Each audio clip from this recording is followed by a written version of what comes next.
നമസ്കാരം. ഞാൻ ഡോക്ടർ സാൻവി രാജേന്ദ്രൻ. എല്ലാവരും കർക്കിടക ചികിത്സയും അല്ലെങ്കിൽ കർക്കിടക ദേഹരക്ഷയൊക്കെ തുടങ്ങിക്കാണും. തുടങ്ങാത്തവർക്ക് ഇനിയും സമയം വൈകിട്ടില്ല. ഇപ്പോഴാണെങ്കിലും തുടങ്ങിയാലും മതി. പലരും 14 ദിവസം അല്ലെങ്കിൽ ഒരു 21 ദിവസമൊക്കെയാണ് കർക്കിടക ചികിത്സ കൂടുതലായിട്ടും എടുത്ത് കണ്ടുവരുന്നത്. ഒരു മാസം ഒന്നും എടുക്കില്ല, ഒരു 21 ദിവസം അല്ലെങ്കിൽ ഒരു 14 ദിവസം എടുക്കലുണ്ട്. അപ്പൊ തുടങ്ങാത്തവർക്ക് വേണ്ടിയിട്ടായിട്ട് ഞാൻ കുറച്ച് കാര്യങ്ങൾ പറഞ്ഞുതരാം. ചിലപ്പോൾ എല്ലാവർക്കും അറിയുന്നതായിരിക്കും.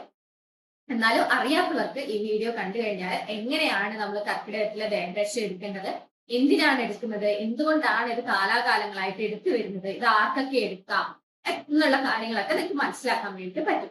അപ്പൊ ഈ കർക്കിടക ചികിത്സ നമ്മൾ എന്തിനാണ് എടുക്കുന്നതെന്ന് വെച്ച് കഴിഞ്ഞാല് നമ്മൾക്ക് അറിയാം, കാലാവസ്ഥ ഒന്ന് മാറുകയാണ്. നല്ല ചൂടുള്ള കാലാവസ്ഥയിൽ നിന്നിട്ട് നമ്മൾ പെട്ടെന്ന് ഒരു തണുപ്പുള്ള കാലാവസ്ഥയിലോട്ട് മാറുകയാണ്. എല്ലായിടത്തും ഈർപ്പം ഭയങ്കരമായിട്ട് കെട്ടിക്കിടക്കും. അപ്പൊ ഈ കാലത്ത് സാംക്രമിക രോഗങ്ങൾ കൂടുതലായിട്ടും പകരും, ഇൻഫെഷ്യസ് ഡിസീസ് കൂടുതലായിട്ടും പകരും. അതായത് പനി, ജലദോഷം, അല്ലെങ്കിൽ നമ്മുടെ ഇപ്പൊ പുതിയ പുതിയ പനികളുണ്ട്, അവയൊക്കെ കൂടുതലായിട്ട് പകരുന്ന ഒരു സമയമാണ്. കൂടാണ്ട് വാതരോഗങ്ങളുള്ളവർക്ക് ഈ വാതരോഗങ്ങൾ കൂടാനും, ഇനി ഇല്ലാത്തവർക്കാണെങ്കിൽ ഈ മഴക്കാലം ആകുമ്പോഴത്തേക്കും പലതരത്തിലുള്ള വാതരോഗങ്ങൾ ഉണ്ടാവാനുള്ള ചാൻസ് ഉണ്ട്. കോച്ചിപ്പിടുത്തം, ജോയിന്റുകളിലൊക്കെ വേദന, അതുപോലെ തന്നെ ചിലവർക്കുണ്ട് മഴയത്ത് കൂടുതൽ തണുപ്പടിച്ച് നടന്നു കഴിഞ്ഞാൽ കാലിന്റെ കണ്ണയ്ക്ക് വേദന വരിക, അങ്ങനെയുള്ള കാര്യങ്ങളൊക്കെ ഉണ്ടാവാറുണ്ട്. അതുപോലെ നമുക്ക് ദഹനശേഷി ഭയങ്കരമായിട്ട് കുറയുന്ന ഒരു സമയമാണ് ഈ കർക്കിടക മാസം അല്ലെങ്കിൽ ഈ മൺസൂൺ കാലാവസ്ഥയിൽ ദഹനശേഷി വല്ലാണ്ട് കുറയും. അതായത് നമ്മൾ എന്ത് സാധനം കഴിച്ചാലും നമുക്ക് ദഹനം പ്രോപ്പറായിട്ട് നടക്കില്ല.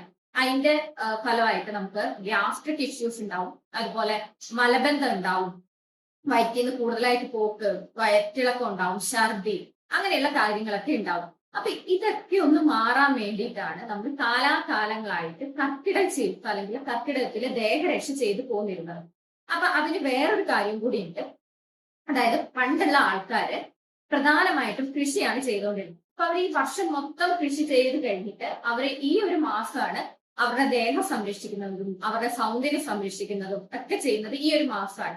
കാരണം ബാക്കിയുള്ള മാസങ്ങളിൽ ഞാൻ എന്റെ അമ്മയെല്ലാം പറഞ്ഞു കേട്ടിട്ടുണ്ട്.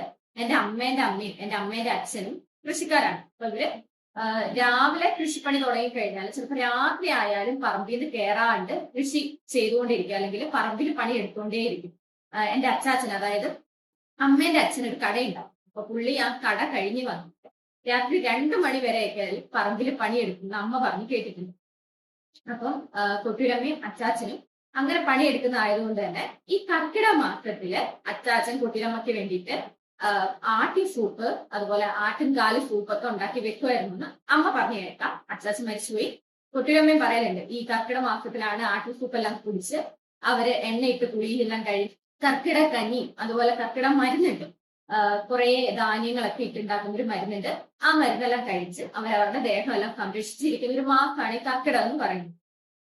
അപ്പൊ ഈ കാലത്ത് നമ്മൾ എന്ത് ചെയ്താലും അതിന്റെ ഗുണം ഇരട്ടിയായിട്ട് നമുക്ക് കിട്ടും എന്നാ പറയാം. ഇപ്പം ദിവസവും ഇടുന്ന ഫേസ് പാക്ക് ഈ ഒരു മാസം നമ്മൾ ഇട്ട് കഴിഞ്ഞാല് അത്രയും വർഷം കൊണ്ട് കിട്ടാത്തത്ര രീതിയിലുള്ള ഫലം നമുക്ക് കിട്ടും എന്ന് പറയുന്നുണ്ട്. അതുപോലെ മുടിയാണെങ്കിലും, മുടി വളരാനാണെങ്കിലും, ദേഹത്ത് നമുക്ക് ഇമ്മ്യൂണിറ്റി കൂട്ടാനായിട്ട്, പ്രതിരോധ ശേഷി വർദ്ധിപ്പിച്ചെടുക്കാനൊക്കെ ആയിട്ട് ഈ മാസം വളരെ നല്ലതാണ്. അതുപോലെ തന്നെ വാദത്തിന്റെ അസുഖമുള്ളവർക്ക് അത് മാറ്റിയെടുക്കാനും ഈ ഒരു മാസം നല്ലതാണെന്ന് പറയുന്നുണ്ട്. ഈ ഒരു ടൈം നമ്മുടെ ശരീരം ഇളതാവും എന്ന് പറയും. കാരണവരെല്ലാം പറഞ്ഞേക്കാം, നമ്മുടെ ശരീരം ഭയങ്കര ഇളതാവും. അത് ഇളതാവും എന്ന് അവർ പറയുന്നത് നമ്മുടെ ഇമ്മ്യൂണിറ്റി കുറയും, പ്രതിരോധ ശേഷി കുറയും, പെട്ടെന്ന് രോഗങ്ങൾ ചാടിക്കേറി പിടിക്കും. അപ്പൊ പണ്ട് കാലത്തൊക്കെ പൈസയൊന്നും അധികം ഇല്ല. അപ്പൊ എന്തെങ്കിലും രോഗമൊന്നും വന്നാല് ആശുപത്രി പോക്കൊക്കെ ഭയങ്കര ബുദ്ധിമുട്ടാണ്. അപ്പൊ അവർ അതിന് പകരം ചെയ്യുന്നത് ഈ ഒരു സമയം വീട്ടിലിരുന്ന് റെസ്റ്റ് എടുക്കാം. കാരണം പറമ്പിൽ പണിയാൻ പറ്റില്ല, അട്ടപിടിച്ച മഴയാണ്, പറമ്പിൽ പണിയാൻ പറ്റില്ല. പിന്നെ ഭക്ഷ്യവസ്തുക്കളും വളരെ കുറവായിരിക്കും. അപ്പൊ ഇലക്കറികളായിരിക്കും കൂടുതലായിട്ട് ഉണ്ടാവുക. നമുക്കറിയാം പത്തില തോരനൊക്കെ ഭയങ്കര ഫേമസ് ആണ്. അപ്പൊ ഈ ഇലക്കറികളെല്ലാം തിന്ന് അവരവരുടെ പ്രതിരോധ ശേഷി കൂട്ടും. അതുപോലെ വീട്ടിൽ റെസ്റ്റ് എടുക്കും. നമ്മുടെ ശരീരം ഇളതാവുന്ന ടൈമിൽ റെസ്റ്റ് എടുത്തു കഴിഞ്ഞാല് നമ്മുടെ കോശങ്ങളൊക്കെ വളരാനും റെജുനേഷൻ സംഭവിക്കാനൊക്കെ വളരെ നല്ലതാണ്. അപ്പൊ ഈ ഒരു ടൈം എന്തുകൊണ്ട് നമുക്ക് ദേഹരക്ഷ ചെയ്യാൻ വേണ്ടിയിട്ട് നല്ലതാണ്. ഇനി എങ്ങനെ നമ്മൾ ദേഹരക്ഷ ചെയ്യാം? ഇപ്പൊ പണ്ടത്തെ പോലെയല്ല, കൃഷിപ്പണിക്കാരൊക്കെ വളരെ കുറവാണ്. നമ്മൾ ജോലിക്ക് പോകുമ്പോൾ നമുക്ക് ഈ ദേഹരക്ഷ ചെയ്യാനുള്ള സമയവും കാര്യങ്ങളും കിട്ടില്ല. പക്ഷെ നമുക്ക് നമ്മുടേതായ രീതിയിൽ കർക്കിടക ചികിത്സ എടുക്കാനും ദേഹരക്ഷ ചെയ്യാനുമായിട്ട് പറ്റും. അതായത് രാവിലെ നേരത്തെ ഒരു മണിക്കൂർ നേരത്തെ നമ്മൾ എന്നും എണീക്കുന്നതിനേക്കാൾ മുന്നേ എണീറ്റ് കഴിഞ്ഞാൽ നമുക്ക് ഈ കാര്യങ്ങളൊക്കെ ചെയ്ത് കൊടുക്കാം. ഒന്ന് എണ്ണ തേച്ചുള്ള കുളിയാണ്. എണ്ണ തേച്ചുള്ള കുളീന്റെ ഒരു ലോങ് വീഡിയോ നമ്മൾ ഇട്ടിട്ട് അതേ രീതിയിൽ തന്നെയാണ് നമ്മൾ കർക്കിടകത്തിൽ എണ്ണ തേച്ച് കുളിക്കേണ്ടത്. നല്ലോണം മസാജ് ചെയ്ത് കർക്കിടകത്തിൽ എണ്ണ തേച്ച് കുളിക്കാം. ആ വീഡിയോ ഒന്ന് കണ്ടാൽ മതി എങ്ങനെ എണ്ണ തേച്ച് കുളിക്കണം എന്ന് ഞാൻ പറയുന്നുണ്ട്. അപ്പൊ ആ രീതിയിൽ നന്നായിട്ട് എണ്ണ തേച്ച് കുളിക്കുക. ചികിത്സയൊക്കെ തുടങ്ങുന്നതിന് മുന്നേ ആയിട്ട് നമ്മൾ ചെയ്യേണ്ട ഒരു കാര്യമുണ്ട്, വയറ് ഇളക്കി കളയാന്ന് പറയും. അതായത് നമ്മുടെ ബോഡിയിൽ അല്ലെങ്കിൽ വയറ്റിൽ ഉണ്ടാവുന്ന ടോക്സിൻസ് മുഴുവനും നമ്മൾ ക്ലീൻ ആക്കുകയാണ് ചെയ്യുന്നത്. കാരണം നമ്മളൊന്ന് പുതുതായിട്ട് നമ്മുടെ ലൈഫിനെ റീസ്റ്റാർട്ട് ചെയ്യുക, അല്ലെങ്കിൽ നമ്മുടെ ശരീരത്തിനെ ബോഡീനെ ഒന്ന് സെറ്റാക്കി എടുക്കുകയാണ്. അപ്പൊ ആ ടോക്സിൻസ് ഒക്കെ ഒന്ന് റിമൂവ് ചെയ്ത് നിങ്ങൾ ദിവസം എണ്ണ തേച്ച് കുളിച്ച് അത് കഴിഞ്ഞിട്ട് നിങ്ങൾക്ക് ഫേസ് പാക്ക് ഇടോ അല്ലെങ്കിൽ ഹെയർ പാക്ക് ഇടുന്നുണ്ടെങ്കിൽ കുളിക്കുന്നതിന് മുന്നേ ഇടാം. അല്ല നിങ്ങൾക്ക് ഏത് ഫേസ് പാക്ക് വേണമെങ്കിലും ഉപയോഗിക്കാം. ഏത് ഫേസ് പാക്ക് ഉപയോഗിച്ച് കഴിഞ്ഞാലും അത് ഒരു ദിവസം നമ്മൾ ഉപയോഗിക്കുകയാണെങ്കിൽ ഈ മാസത്തിൽ അത് നിങ്ങൾക്ക് നല്ല ബെസ്റ്റ് റിസൾട്ട് നൽകും. അപ്പൊ ഫേസ് പാക്ക് ഉപയോഗിക്കുക. നിങ്ങളുടെ സൗന്ദര്യം കൂടാനും സ്കിന്ന് ഗ്ലോ ആയിട്ടിരിക്കാനൊക്കെ ഈ എണ്ണ തേച്ച് കുളിയും അതുപോലെ തന്നെ ഈ ഫേസ് പാക്കും ഒക്കെ നിങ്ങൾ ഹെൽപ്പ് ചെയ്യും. ഇനി അടുത്തതായിട്ട് നമ്മൾ ചെയ്യുന്ന ഒരു കാര്യം കർക്കിടക കഞ്ഞി കുടിക്കലാണ്, അല്ലെങ്കിൽ ഔഷധ കഞ്ഞി എന്നൊക്കെ പറയുന്നുണ്ട്. പല രീതിയിൽ പലയിടത്തും തയ്യാറാക്കലുണ്ട്. ഇതില് ഉലുവ, മുതിര ഒക്കെ ചേരുന്ന കാരണം തന്നെ അത് വാദത്തിന് വളരെ നല്ലതാണ്, ദഹന ശക്തി കൂട്ടാൻ വേണ്ടിയിട്ട് നല്ലതാണ്. പിന്നെ ഈ സമയം നമുക്ക് ചേമ്പ് ചേനയൊക്കെ കഴിക്കുകയാണെങ്കിലും നമ്മുടെ ദഹനശക്തി ഇംപ്രൂവ് ആവും. ആ കഞ്ഞി, ഔഷധ കഞ്ഞി നിങ്ങൾക്ക് വേണമെങ്കിൽ 2 നേരം കഴിക്കാം. 2 നേരം കഴിക്കുന്നവരുണ്ട്. ദിവസം 1 നേരമെങ്കിലും കഴിക്കാൻ വേണ്ടി ശ്രദ്ധിക്കുക. അത് നിങ്ങളുടെ പ്രതിരോധ ശേഷി നല്ല രീതിയിൽ കൂട്ടും. ഇനി അതിൽ തന്നെ കുറച്ച് ഡൗട്ടുകൾ ഉണ്ടാവാറുണ്ട്. ചെറിയ കുട്ടികൾക്കും പ്രായമായവർക്കും കഴിക്കാവുന്ന, ചെറിയ കുട്ടികൾക്കും പ്രായമായവർക്കും കഴിക്കാം. കാരണം ഇത് പെട്ടെന്ന് ദഹിക്കാൻ വേണ്ടിയിട്ടാണ് നമ്മൾ ഈ കഞ്ഞി കുടിക്കുന്നത്. ഇതിന്റെ കൂടെ നോൺ വെജ് ഉപയോഗിക്കാൻ പാടുണ്ടോ എന്ന് ചോദിക്കുന്നവരുണ്ട്. നോൺ വെജ് ഉപയോഗിക്കാൻ പാടില്ല. അതിന് പകരമായിട്ട് എണ്ണ കൂടുതൽ അടങ്ങാത്ത എന്തെങ്കിലും തരത്തിലുള്ള തോരനോ ഈ പറഞ്ഞ പത്തില തോരനൊക്കെ നമുക്ക് അതിന്റെ കൂടെ കഴിക്കാം. ഇല്ല എങ്കിൽ ദിവസവും കഴിക്കുമ്പോൾ എന്തെങ്കിലും വേണ്ട, എന്തെങ്കിലും ഇല്ലാണ്ട് നമുക്ക് കഴിക്കാൻ പറ്റില്ലോ, അപ്പൊ ചമ്മന്തിയോ ഒക്കെ കഴിക്കാം. നോൺ വെജ് കൂടുതലായിട്ട് ഉപയോഗിക്കാണ്ടിരിക്കുന്നതാണ് നല്ലത്. ഇനി ഈ കർക്കിടക മാസത്തില് നോൺ വെജ് കഴിക്കാമോ എന്ന് ചോദിക്കുന്നവരുണ്ട്. നമുക്ക് നോൺ വെജ് കഴിക്കാം, അതിൽ പ്രശ്നമില്ല. ഞാൻ പറഞ്ഞത് കഞ്ഞീന്റെ കൂടെ കഴിക്കരുത് എന്നേ ഉള്ളൂ. അല്ലാണ്ട് നമുക്ക് നോൺ വെജ് കഴിക്കുന്നതിൽ പ്രശ്നമില്ല. പക്ഷെ ദഹന സംബന്ധമായിട്ട് പ്രശ്നം ഉണ്ടാകുന്നവര് നോൺ വെജ് കുറച്ചൊന്ന് ഒഴിവാക്കുന്നതാണ് ഏറ്റവും നല്ലത്. വേറൊരു ക്വസ്റ്റ്യൻ കേൾക്കല് ഗർഭിണികൾക്ക് കഴിക്കാവോ എന്നാണ്. പ്രഗ്നൻസി എന്ന് പറയുന്നത് ഭയങ്കര എന്താ പറയാ റിസ്ക് എലമെന്റ്സ് ഉള്ള അല്ലെങ്കിൽ കുറച്ച് ഹാർഡായിട്ടുള്ള പ്രഗ്നൻസീസ് ആണ്. പണ്ടത്തെ പോലെ പെട്ടെന്നുള്ള പ്രഗ്നൻസീസ് അല്ല. എല്ലാ പ്രഗ്നൻസീസിനും എന്തെങ്കിലുമൊക്കെ റിസ്ക് എലമെന്റ്സ് നമ്മൾ കാണുന്നുണ്ട്. അതുകൊണ്ട് തന്നെ പ്രഗ്നന്റ് ആയവര് ഒരു 3 മാസത്തേക്ക് അധികം കഴിക്കാത്തതാണ് നല്ലത്. ആദ്യത്തെ ഒരു 3 മാസം അധികം കഴിക്കാത്തവരാണ് നല്ലത്. കഴിച്ചു എന്ന് വെച്ച് വലിയ പ്രശ്നങ്ങളൊന്നുമില്ല. പക്ഷെ ചിലവർക്ക് അത് പിടിക്കാണ്ട് വരും. അതിൽ ഒരുപാട് കണ്ടന്റ് അടങ്ങുന്നതാണ്. അപ്പം ചിലവർക്ക് രക്തയോട്ടമൊക്കെ കൂടുമ്പോൾ അത് പിടിക്കാണ്ട് വരും. അപ്പൊ ആദ്യത്തെ ഒരു 3 മാസം അത് ഒഴിവാക്കുന്നതാണ് നല്ലത്. ഇനി ചോദിക്കുന്നത് പനി ജലദോഷം ഒക്കെ ഉള്ളവർക്ക് കഴിക്കാവുന്ന, പനി ജലദോഷം ഒക്കെ ഉള്ളവർക്ക് കഴിക്കാം. തേങ്ങാപ്പാൽ ഒഴിച്ചാണ് ഉണ്ടാക്കുന്നത്, അല്ലെങ്കിൽ തേങ്ങാപ്പാലിന്റെ കൂടെയാണ് നമ്മൾ കഞ്ഞി കുടിക്കുന്നത് എങ്കിൽ ആ തേങ്ങാപ്പാൽ ഒന്ന് ഒഴിവാക്കി കഴിഞ്ഞാൽ പനിയും ജലദോഷം ഉള്ളവർക്ക് ബെസ്റ്റ് ആണ്. പിന്നെ ഷുഗർ, BP അല്ലെങ്കിൽ എന്തെങ്കിലും തരത്തിലുള്ള ഹാർട്ട് ഡിസീസ് ഒക്കെ ഉള്ളവർക്ക് കഴിക്കാവോ എന്ന് ചോദിക്കലുണ്ട്. അങ്ങനെയുള്ളവർക്ക് കഴിക്കുന്നതിൽ പ്രശ്നമില്ല. നമ്മൾ ഇതിന് ഉപയോഗിക്കുന്ന ചോറ് എന്ന് പറയുന്നത് ഞവരേരിയാണ്, അല്ലെങ്കിൽ ഗോതമ്പ് നുറുക്കും കാര്യങ്ങളൊക്കെ ഉപയോഗിക്കലുണ്ട്.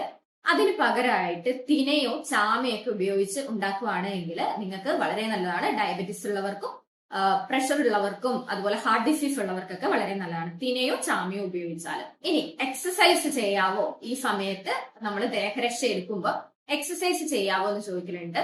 ജിമ്മിലൊക്കെ പോയി എക്സസൈസ് ചെയ്യുന്നവരെ അത് നിർത്തലാക്കുന്നതാണ് നല്ലത്, ഒന്ന് നിർത്തിവെക്കുന്നതാണ് നല്ലത്. ചെറിയ രീതിയിലുള്ള എക്സസൈസ് ചെയ്യാം. അതായത് 1-2 വർഷമൊക്കെ ആയിട്ട് നിങ്ങൾ തുടർച്ചയായി എക്സസൈസ് ചെയ്യുന്നവരാണെങ്കിൽ യോഗയും ചെറിയ രീതിയിലുള്ള എക്സസൈസ് ഒക്കെ ചെയ്യുന്നതാണ് എങ്കിൽ അതിന് പ്രശ്നമില്ല. പക്ഷെ ജിമ്മിലൊക്കെ പോയി വലിയ വലിയ എക്സസൈസ് വെയിറ്റ് ഗെയിനിന് വേണ്ടിയിട്ടൊക്കെ വെയിറ്റ് എടുത്തൊക്കെ എക്സസൈസ് ചെയ്യുന്നവര് അതൊന്ന് കുറച്ച് കുറയ്ക്കുന്നത് നല്ലതായിരിക്കും. ഇനി കർക്കിടകക്കഞ്ഞി പോലെ തന്നെ സ്ത്രീകൾ, പ്രധാനമായിട്ടും സ്ത്രീകൾ കഴിക്കുന്ന ഒരു സാധനമാണ് കർക്കിടക മരുന്ന്. സ്ത്രീകൾ മാത്രമല്ല പുരുഷന്മാരും കഴിക്കലുണ്ട്.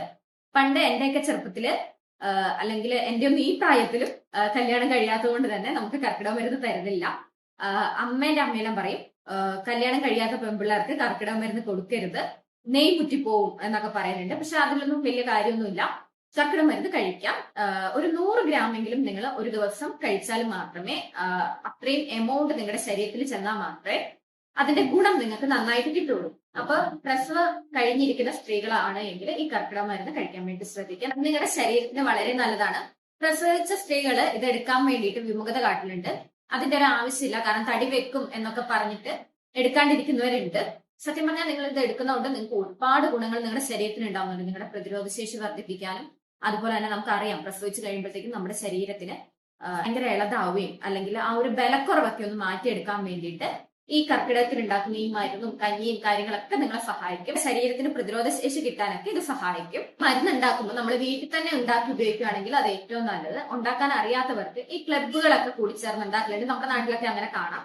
അങ്ങനെ ഉണ്ടെങ്കിൽ അവരുടെ അടുത്തുനിന്ന് വാങ്ങാം. ഇല്ലെങ്കിൽ പഴയ പല തറവാടുകളിലും ഇപ്പോഴും കാലാകാലങ്ങളായി ഉണ്ടാക്കി വരുന്നുണ്ട്.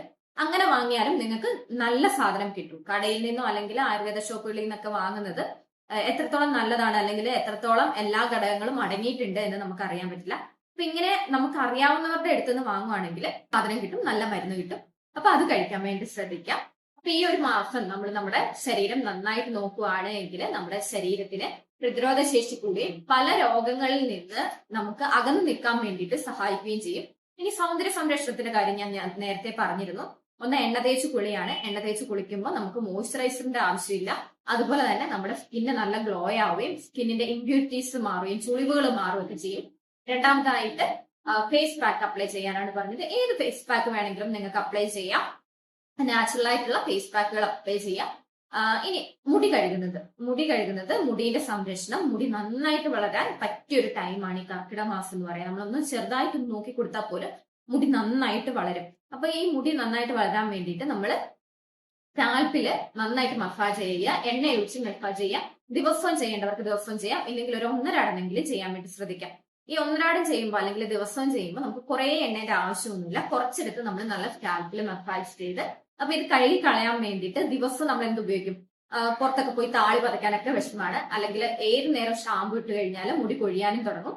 അപ്പൊ നമുക്ക് ഉപയോഗിക്കാൻ പറ്റിയൊരു സാധനം എന്ന് പറയുന്നത് ചെറുപയർ പൊടിയാണ്. ചെറുപയർ പൊടി പൊടിച്ചു വെക്കാം. എന്നിട്ട് എല്ലാ ദിവസവും നിങ്ങൾ തല കഴുകുമ്പോൾ അതിട്ട് കഴുകി കളയാം. അതാകുമ്പോൾ താരനും കുറഞ്ഞു കിട്ടും. നമുക്ക് ഷാമ്പു ഉപയോഗിക്കാം അല്ലെങ്കിൽ കെമിക്കൽസ് ചെല്ലും എന്നുള്ള പേടിയൊന്നും വേണ്ട. അപ്പൊ അങ്ങനെ മുടി സംരക്ഷിക്കാം. ഈ ചർമ്മ സംരക്ഷണവും മുടി സംരക്ഷണവും കർക്കിടകത്തിൽ എങ്ങനെ വേണമെന്നുള്ള വീഡിയോ വേറൊരു ചെറിയൊരു വീഡിയോ ഞാൻ ചെയ്യാം. അപ്പൊ ഈ കാര്യങ്ങളൊക്കെ ഒന്ന് ശ്രദ്ധിക്കാം. നമ്മൾ ഈ കർക്കിടകത്തിൽ ഈ ദേഹരക്ഷ എടുക്കുന്നത് തന്നെ നമ്മുടെ മനസ്സിന് ഭയങ്കര സമാധാനം കിട്ടാനും ശരീരം ഒന്ന് പുനർജീവിപ്പിക്കാനും കൂടിയിട്ടാണ്. അപ്പൊ ഈ കാര്യങ്ങളൊക്കെ ചെയ്ത് കഴിയുമ്പോഴത്തേക്കും ഈ ഒരു മാസം കൊണ്ട് നമ്മുടെ സ്ട്രെസ്സും സ്ട്രെയിനും ഒക്കെ ഒന്ന് കുറഞ്ഞ് നമ്മൾ മെന്റലി ഫിസിക്കലി ഒന്ന് ഫിറ്റ് ആയിട്ട് വരും. അപ്പൊ വീഡിയോ ഇഷ്ടപ്പെട്ടെങ്കിൽ നമ്മുടെ ചാനൽ സബ്സ്ക്രൈബ് ചെയ്യാൻ മറക്കരുത്. ഇതുപോലത്തുള്ള ഹെൽത്ത് ടിപ്സിനും അതുപോലെ ലൈഫ് സ്റ്റൈൽ ടിപ്സിനും ഒക്കെ ആയിട്ട് നമ്മുടെ ചാനൽ സബ്സ്ക്രൈബ് ചെയ്യാം. ബെല്ലൈക്കണും കൂടി അമർത്തുകയാണെങ്കിൽ ഞാൻ വീഡിയോ ഇടുമ്പോൾ തന്നെ നിങ്ങൾക്ക് അത് നോട്ടിഫിക്കേഷനിൽ വരും. കൂടാണ്ട് വീഡിയോ ഇഷ്ടമായെങ്കിൽ ഒന്ന് ലൈക്ക് ചെയ്യാം. നിങ്ങളുടെ എന്തെങ്കിലും അഭിപ്രായങ്ങളോ ഡൗട്ടുകളോ കാര്യങ്ങളോ ഒക്കെ ഉണ്ടെങ്കിൽ കമന്റ് ചെയ്യാം. കൂടാണ്ട് ഇത് ആവശ്യമുള്ള എല്ലാവർക്കും ഒന്ന് ഷെയർ ചെയ്ത് കൊടുത്തേക്കാം. അപ്പൊ ബൈ. പുതിയൊരു വീഡിയോ ആയിട്ട് വീണ്ടും കാണാം.